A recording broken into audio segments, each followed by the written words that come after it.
না, তার কারণ আপনারা অনেক আগ্রহ নিয়ে এসেছেন, এখান থেকে চলে যান, এত সুন্দর অনুষ্ঠানে ছন্দপতন ঘটুক, এটা আমি চাইব না। দুটো কবিতা বলছি এবং পাঠ করছি, তার কারণ আমি আবৃত্তিকার নই, আমি আজকাল যেটাকে বলে বাচিক শিল্পী, আমাদের ছোটবেলায় এইসব শব্দগুলো ছিল না। খুব প্রিয় কবিতা, খুব প্রিয় কবির প্রিয় কবিতা, আজকাল তাদের নিয়ে কমই আলোচনা হয় এবং উপাসনা জানে যে আমাদের এখন কি অবস্থায় কবির একটা বই, একটা লেখা খুঁজতে আমাদের গত 15 দিন কি গলদঘর্ম হয়েছে। তার বই আর পাওয়া যায় না, তার লেখা পাওয়া যায় না, এদিকে নাম শুনলেই আমাদের শ্রদ্ধায় মাথা নিচু হয়ে আসে। তিনি শুধু কবি ছিলেন না, লেখক ছিলেন, চিত্রকর ছিলেন, তিনি অসাধারণ চিত্র পরিচালকও ছিলেন। রেনেসা, বাঙালির যে রেনেসা ব্যক্তিত্ব, আমরা শুধু সত্যজিৎ রায়ের কথা ভাবি, পূর্ণেন্দু পুত্রীকে আমরা ভুলে যাই। পূর্ণেন্দু পুত্রীর আমাদের বেড়ে ওঠার সময়টাকে অনেকখানি তৈরি করে দিয়েছিলেন। দুটো কবিতা পড়ছি, দুটোই 70-এর দশকে লেখা, কিন্তু কি করে যেন আমাদের আজকের এই সময়টা, এই সোশ্যাল মিডিয়ার সময়টা, এই অত্যন্ত জটিল সময়টাকে কি করে যেন তিনি ছুঁয়ে ফেলেছিলেন। প্রথম কবিতাটা হচ্ছে বুঝলে রাধানাথ।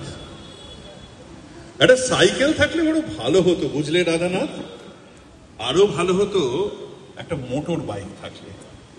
কাঠের বাক্সে কুতকুতে খরগোশ সেরকম আতুপুতু দিন নয় এখন। আগে নিজের কাছে নিজের গড়গড়ার নলের মতো লম্বা হয়ে শুয়ে থাকতো মানুষ, এখন 36 রকমের বায়নাক্কা, বুঝলে রাধানাথ। মানুষের এখন 52 রকম উবুজ্বলন্ত খিদে। এক একটা মানুষের ড্রয়িং রুম এখন দিল্লিতে, বাথরুম ত্রিভেন্দ্রমে, বেডরুম 32-এর এগুলো ওস্তাগর লেনে। এক একটা মানুষকে এখন একই সঙ্গে সামলাতে হচ্ছে ম্যাথর, ম্যাজিস্ট্রেট এবং মন্ত্রী।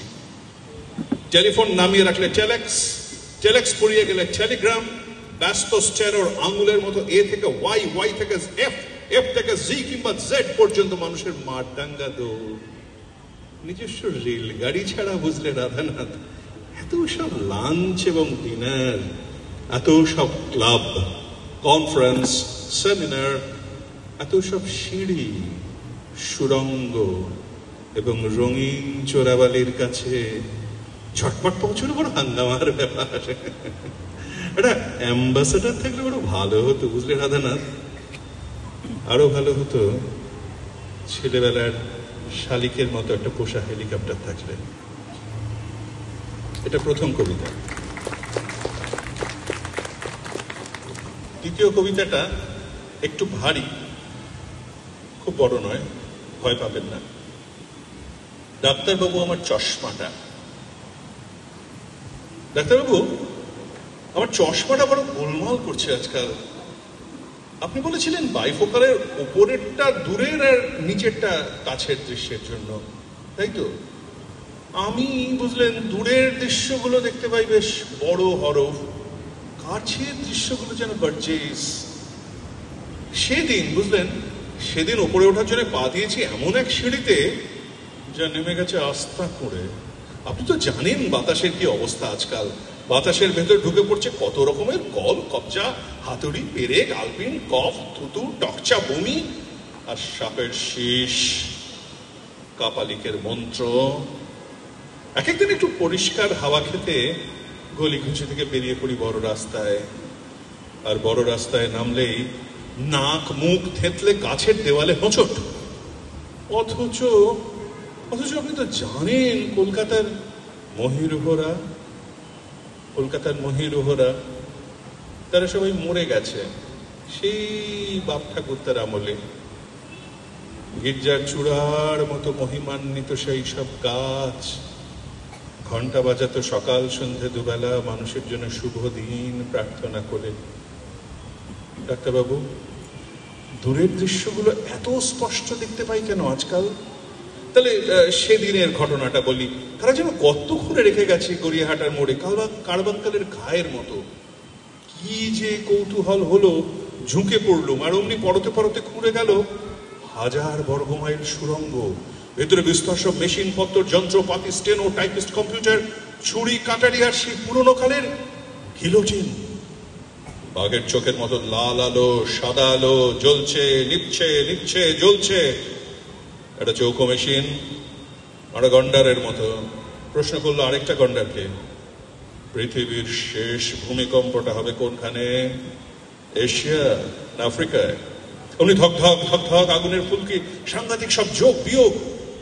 আচ্ছা, চূড়ান্ত অপমৃত্যুর পর মানুষ পরবে কি রঙের জামা? লাল না নীল না গেরুয়া? মানুষের কিরকম বকলস লাগালে মনে হবে বেশ স্বাস্থ্যকর? এইসব নিয়ে প্রচন্ড গবেষণা চলছে সেখানে। আজকাল সাদা সাতটা খবরের দিকে তাকালেও শুনতে পাই ভিটে মাটি থেকে উচ্ছেদের ঢোল শহরত। সামান্য দেশলাই কাঠি জ্বাললে ছারখার জনপদের হাড় কঙ্কাল। ডাক্তার বাবু, আপনি কি লক্ষ্য করেছেন আগে মানুষের সংসারে কত প্রজাপতি এসে বসতো? বালিশে, বিছানায়, ছাতের কার্নিশে, হৃৎপিণ্ডে, কুমারী মেয়েদের লতায় পাতায়, কুঁড়িতে। লক্ষ্মী পেঁচার মতো অদৃশ্য হয়ে গেছে সেই সব মৌটুসি যারা রাজকুমারের খবর পৌঁছে দিত রাজকুমারীকে। এখন আর মানুষকে রাজমুকুটে মানায় না ডাক্তারবাবু, মানায় বেল বক্সে আর মাস মাইনে। আগে এক এক দিনের আকাশ বাছা পেরে রমণী সেজে মানুষকে জাগাতো ঢেউ দিয়ে। এখন যেদিকে মানুষের মুখ, তার উল্টো দিকে উড়ে যাচ্ছে সমস্ত পাখি, জল এবং নৌকো। আগে মানুষের একান্ত গোপনীয় অনেক কথাবার্তা ছিল নক্ষত্রদের সঙ্গে। এখন মানুষের দীর্ঘতম রোদনেও নক্ষত্রেরা নির্বাক। গভীর শুশ্রূষা নামে কোনো ছায়া নেই।